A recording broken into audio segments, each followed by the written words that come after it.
Hi, everyone, and good morning. Thank you so much for joining us today. I have got Jeff Sample from Join with me today. Hey, Jeff. And we are going to be talking about big data and why it's really important for pre-construction to leverage that. So without further ado, Jeff, could you go ahead and just, introduce yourself to the audience, give us a little bit of background on yourself? Great. So hi, everybody. My name's Jeff Sample. Some of you may know my voice or the face as the Iron Man of IT from the Contech crew. But I am now the industry evangelist for Join. So recently changed from the head of communications to more of an industry evangelist role. So excited to be here. Give you a quick background. I'm an IT guy by trade. Came up through the ranks in the ski resort business of all places, but then had an opportunity to learn software development and sort of fell in love with that. Fell into a masonry subcontractor when I was looking for a job after the software company I worked for got purchased, and fell in love with construction. I worked for a large masonry contractor here in Vail, Colorado, Gallegos Masonry, for about 3 years, and really started to learn the industry and learn the challenges and see ahead what was on the horizon. And so for the last 7 years, I've done a couple of different things. After I left them, I did a couple of years with JB Knowledge as a podcaster, as a speaker, and also as a consultant. So I've got to see just about every type of business there is in this industry, and see under the covers and see what makes them tick.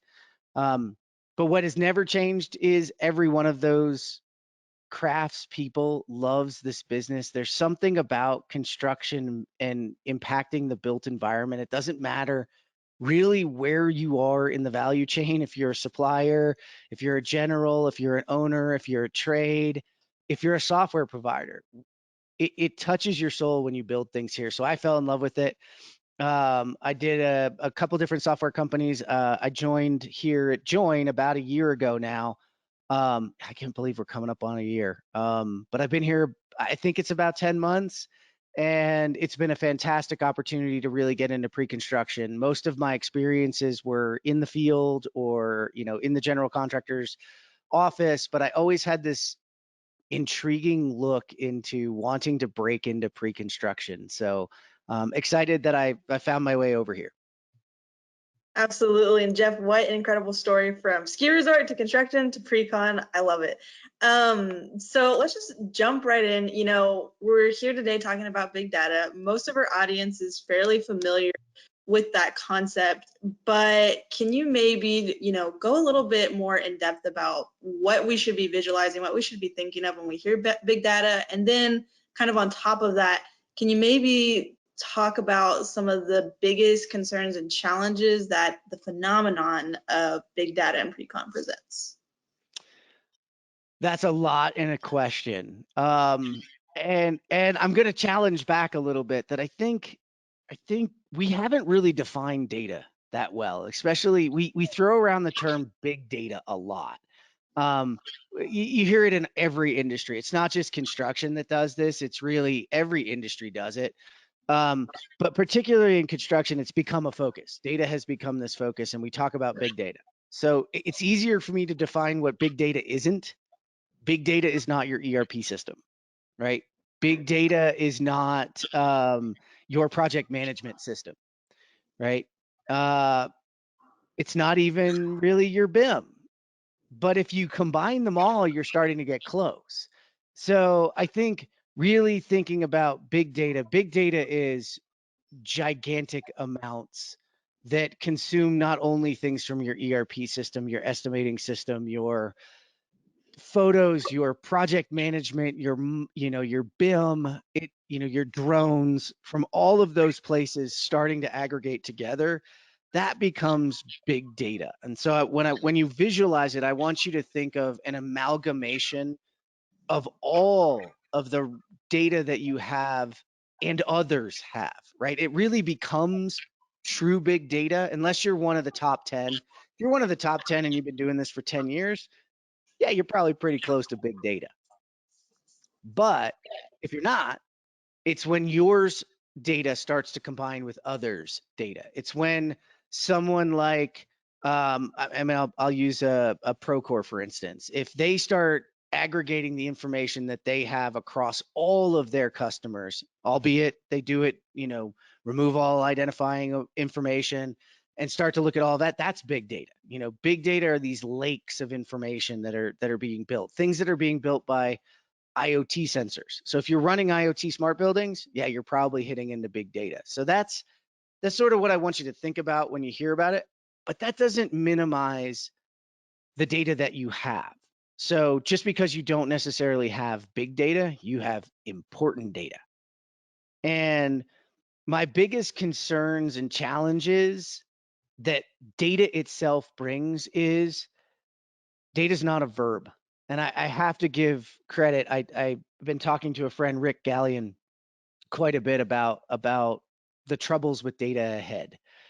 And it's like I've been talking about machine learning and artificial intelligence as you hear that those are buzzwords out there. I think big data falls into that buzzword. Ultimately, we really shouldn't be talking about them. These are tools. In the big data space, it's more of a raw material. My biggest concern is that we're just kind of looking to the data to give us answers. That's not how it works. You have to ask good questions.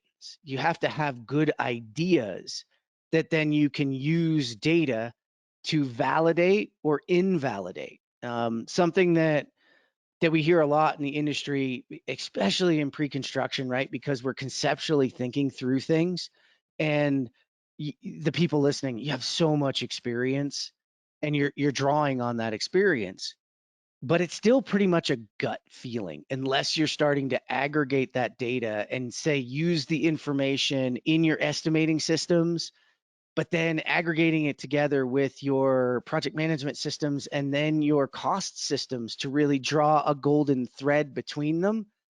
If you're doing that and then you're asking good questions around the hypothesis you have in your head, then you can validate it or invalidate it. And I think we get so focused on big data, big data. I got to do data. I got to collect data.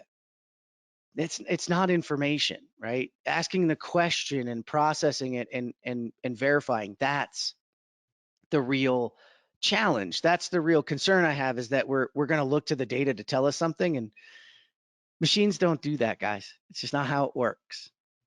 So Okay, so hopefully, I know to it's a long-winded answer to the question, but I think it's an important topic right now. No, Jeff, I absolutely agree. And you hit on something that I really love. And maybe if you could just, clarify that this is what I'm hearing. So it sounds like what you're saying is people need to own their data. They need to analyze it. They need to be the ones taking control of it instead of the other way around. Is that kind of what you're getting at here? Yeah, you have to control your own destiny. The easiest way for me to frame it here, two things. Yes, make sure always, if you're listening in, that you own your data. If you do not own your data, and a lot of you, here's an old, I think it's I want to say it was Tim Cook, but I'm not exactly sure. It said, if the product is free, then you're the product. If you're using a free product and giving them their data, then your data is actually what they're after, and you actually don't have control over it. So you should own control and continue to have access to your data. I want to temper that, though, because there's also this feeling that everybody in software just wants to hang on to your stuff. No, we're a great place to keep it, store it, and have it, but you should own it, right? We should be the stewards of it, and we should be good stewards of that data. Something else that I want to clarify from that big data is a raw material, and asking questions. An easier way to say that might be, if you were looking at a raw material, do you want to make diamond necklaces? Do you want to make lithium ion batteries? What do you want the raw material to be? And then apply that lens to the raw material. And, hopefully that helps you kind of understand a little more about what I was saying. Yeah, absolutely. So, we kind of had this conversation. You're kind of saying that the challenges, the concerns that are coming up are around, asking questions, verifying the assumptions that you're making by looking at this data. Can you maybe, dive a little deeper? Like, Why is that important? You know, break it down. Why do, you know, I think we all know at a very general level why it's important, but what are maybe some of those more granular, overlooked benefits that being able to really analyze and verify and treat data as a tool rather than, like you said, as a verb? What are some of the benefits there? There's so many benefits for every company. And I don't think there's a company in this value chain that can't benefit from leveraging their data, analyzing it, and finding out, answering questions and getting better. Um, a lot of technology folks will talk about building a tech stack, right? I don't think about building a tech stack. I think about building a growth stack, something that will grow your company. And when I say that, growth gets a bad rap, because growth, you think bigger, right? In this business, we're like, I'm $100 million contractor. I want to grow to be a $250 million contractor. But if you're not analyzing your data and becoming more profitable as you grow from 100 million to 250 million, then why do it? You're increasing your risk. A lot of folks are, not leveraging data to tell them how to grow better so that they can be more profitable. So a $100 million contractor analyzing their current projects, and this is where it's important, how you leverage it. You estimate. We do this well, right? We do all these well in a compartment. We estimate really, really well. We are getting extraordinarily good at it. The tools are fantastic, and our estimators are advancing farther than I've seen most. Then you jump into project management and you look at all the tools that are out there and all the field collection and all the advancements we have there, and we're really staying on top of our projects. And then we go to cost controls, we go to accounting, and we're getting better and better, and that hasn't changed that much, but we're taking that. And we take those three stools and we just leave them alone, right? We take those three legs and we're like, meh. If a job goes bad, then sometimes we come back, bring all that data together, and we try and figure it out. What about when it goes well? Why aren't we always taking that golden thread between them all, using all three legs of the stool to stand up our business and figure out where are we really, really good? Estimators in the past were really good at getting a number pretty close. And if you analyze it, we were usually over in areas we thought we were going to be under, and under in areas we thought we were going to be over. Analyze that. Figure out why those things are. Ask some good questions. Have the data, try to have the data tell you or provide you with validation or invalidation of the information, and then double down on it. A lot of us, a lot of general contractors that I talk to are looking to diversify in this time period because they think that's the best way to grow. But what if you're just really, really good and really, really profitable in a particular sector? Well, focus on that sector. Don't necessarily go outside of the sector. Try to grow that. Try to grow your market in that. Maybe grow how far you'll go, in your regions with it. If you're a regional contractor, if you're a larger contractor and you're across the country, look at all of your divisions. Look at them separately and together. This is why it's really important for contractors to be able to analyze it on a global and a macro scale. But you asked a good question about, why do you need to be able to quickly analyze data as well? So golden thread's awesome if you're looking at that 30,000 foot level and you're the executives and you're kind of deciding where the company's going to go. But jobs change so fast, right? And you've estimated and you've made a good look forward, and your pre-con teams, with pre-construction and construction really starting to blur, you're in the ground while you're still making a lot of decisions. There's still a lot of iterations and things going on.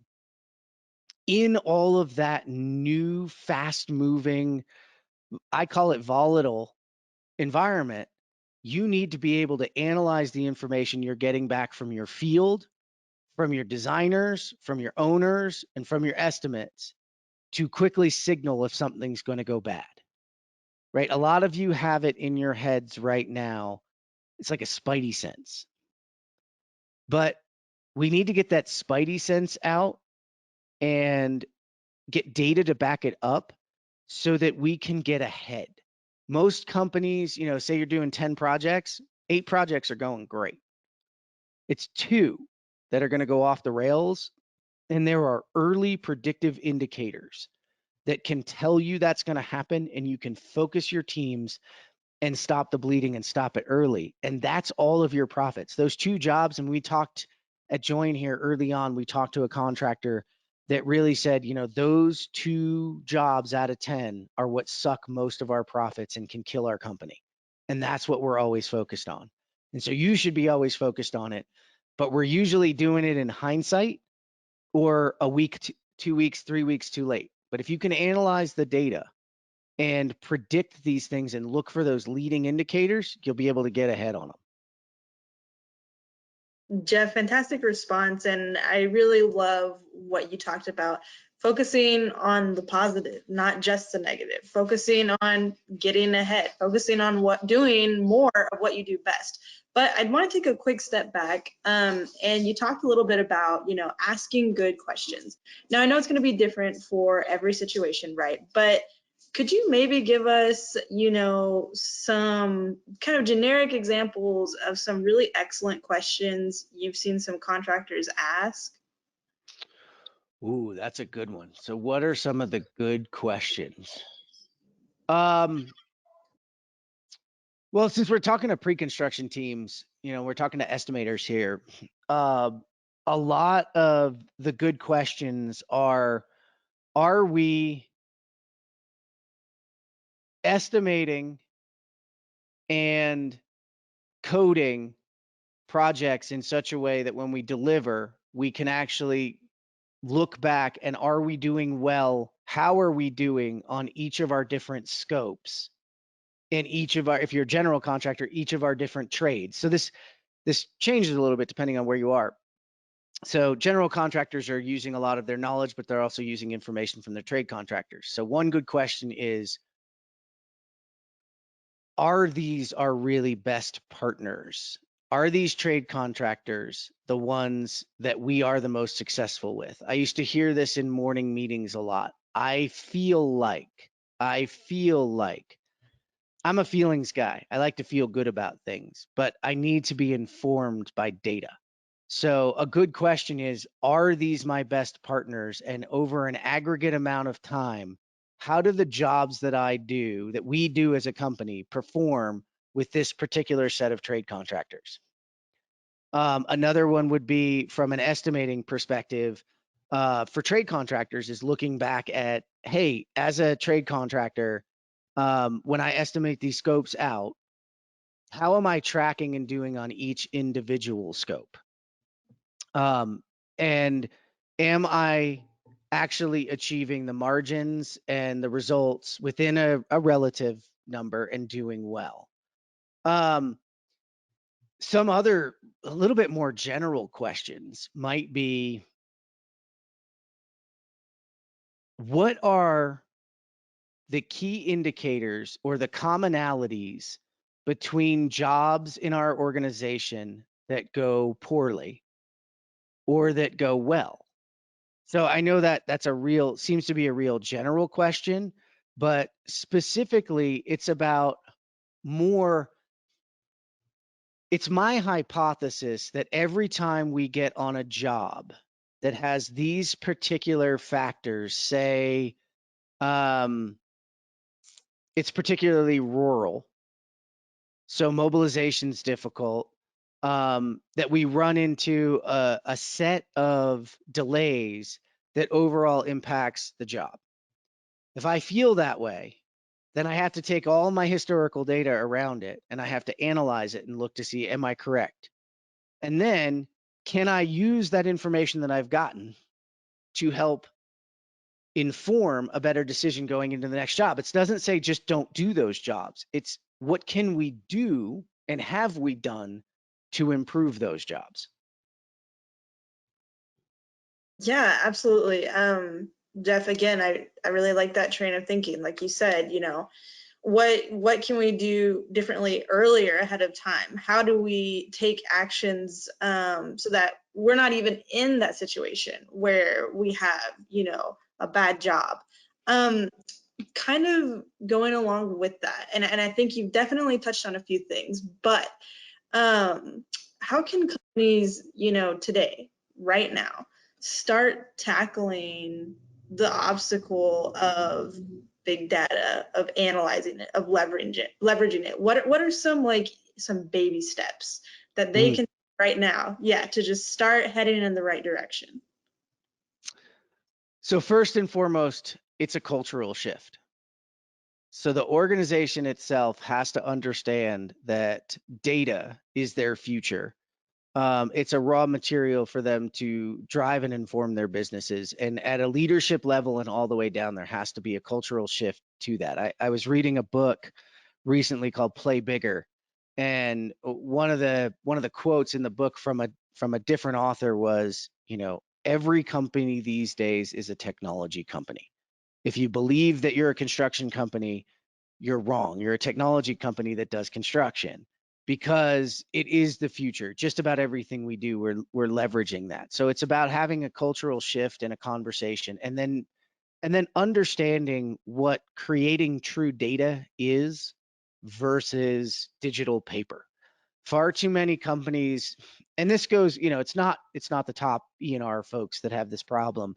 They've sort of figured this out over a longer period of time, but the newer, smaller contractors have digitized for the sake of digitization, and they aren't creating that raw material. So an easy way to do that is if you've got a daily report and you're just made it digital, so now it's a fillable form, and you get a PDF that has no information in it, that's digital paper. You're just filing that into a really hard storage location that really nobody's going to find. At least the cabinets were in the offices. You could see them, maybe alphabetically find them.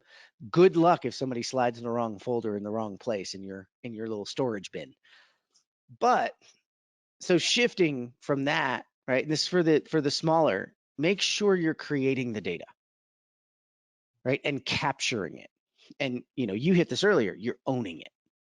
You have to own that data. You don't have to know now what you're going to do with it, but you have to know that it's going to help you and start to get yourself together. We talked about big data. Don't try to drink from the fire hose right away. Let's go to the drinking fountain and let's look at some of the solutions. I mean, let's look. You didn't bring me here to talk about Beck, but let's talk about Destiny for a second. You've got analyzation tools inside of Destiny that can analyze and look back over your current estimating data and drive and inform decisions moving forward. That's the water fountain. Go to the water fountain, take a drink, and see how it tastes and see how it works. You're going to get a flavor for it. The company's going to start to get to really create a momentum around it. And now you're going to start to be able to think a little bit bigger. Each time you start to aggregate two systems together, then, you know, you started at one system and analyze that data. A lot of you are using a project management system and you're not going in and analyzing that project management system. A lot of those tools that are there, yeah, they're not big data tools, but they're actually built for the systems that you're using. So they have a ton of information that they can provide you if you go and ask it questions. Another thing here is be curious. Ask questions. Be curious about what you might be able to find. Poke into those systems you have. If you haven't looked at what Destiny has from an analytics perspective and a BI perspective, get in there and play with it. Get in there and start to ask it. That's going to get you to build. Then you're going to say, hey, wait a minute. I asked that of my PM. I asked that of my estimating. How could I get them together and see? Is there a way for me to do that? The reason I say do that internally really is because the one negative I have that I want to warn folks about is getting into big data it's an industry in and of itself. I am not your data analytics person, and I cannot be. I can be your CTO and help you decide what we're going to do from a data strategy, but it takes developers, it takes data scientists, it takes large data lakes. This is not easy and it's not cheap. So you've got to have a path to where you're seeing the rewards come back. And understanding too, as our industry, as a technology industry matures, those tools are going to be built by other people so that we can consume them. They've been built for the financial institutions already. They've been built for manufacturing. They've been built in some of these other spaces, and you're starting to see them build here in construction. It's a technology continuum. We started with really low hanging fruit. We started to grow up. We started to add more layers. We're getting into, modeling and IoT and those things that are creating enough data that now we're going to see companies join us here and really create solutions. And you're seeing it. Brick is doing this right now on a scale of taking your data from disparate systems in one place and doing some analytics and some whips and things like that in it. It's not really big data work, but it's showing the big data community that, we're a heck of a place to come and got a lot of information for you and can drive a lot of change in our world. I guess the final thing too would be brave. We need brave, bold leadership. This industry has so far to go, and it's such an awesome place to be. And you folks in pre-construction hold the keys to it. The idea behind new means and methods, it starts in pre-construction and it starts with you. So start bringing those opportunities in, start using your experiences, start asking if there is a better way. And when there is a better way and you try it, measure it and get better at it each time. That's to me what the industry itself needs. And, bold leadership, nobody, knights you a leader. You are a leader because you choose to go to work or go to life every day, do better, be better, think bigger, think better, and try new things. So that's sort of my high horse on what you should be doing right now when it comes to it. Gosh, Jeff, I need you to do our webinars every time. I'm feeling motivated right now. I'm not even in pre-con. I want to go out and start submitting here, right? But so we're just up on our time, but I do want to, kind of close out with one last question. Thought it was really interesting what you said about, tech. It's the future of the industry. You're not a construction company, you're a technology company that does construction. That was a really interesting quote. And so could you maybe expound a little bit on that? What do you think the future is going to look like for this industry? When we're talking maybe 5 to 10 years down the road, what are you hoping to see as we merge both construction and technology? I'm really excited about it, actually. And first and foremost, when we talk about this, I believe that the technology augments, and I also believe the construction industry has been getting their butts kicked in every graph that you see. However, I challenge that that's not true because technology is how you define it. We are technology as people.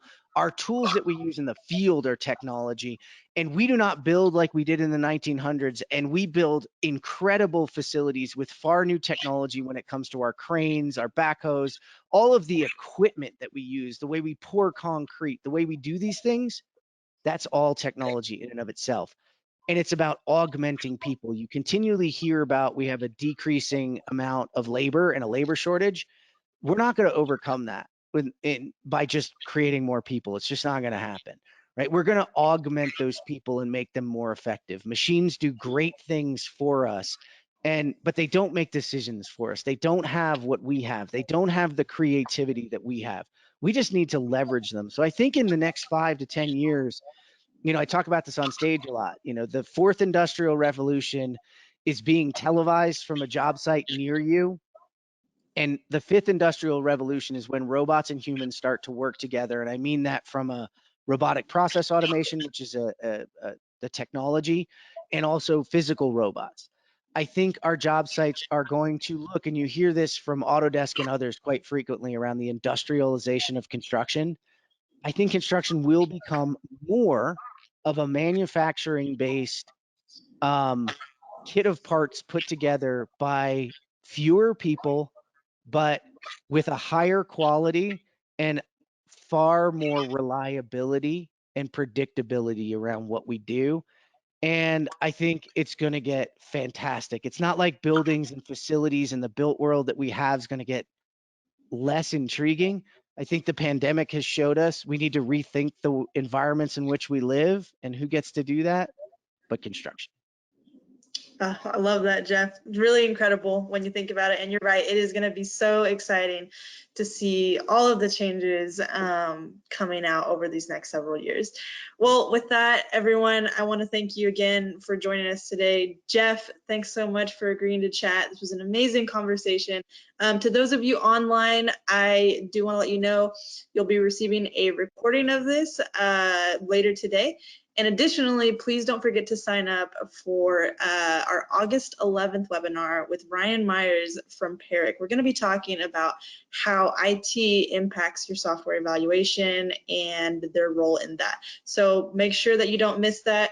Thank you, everyone. I hope you have a great day, and we will talk to you guys soon. Bye, everyone.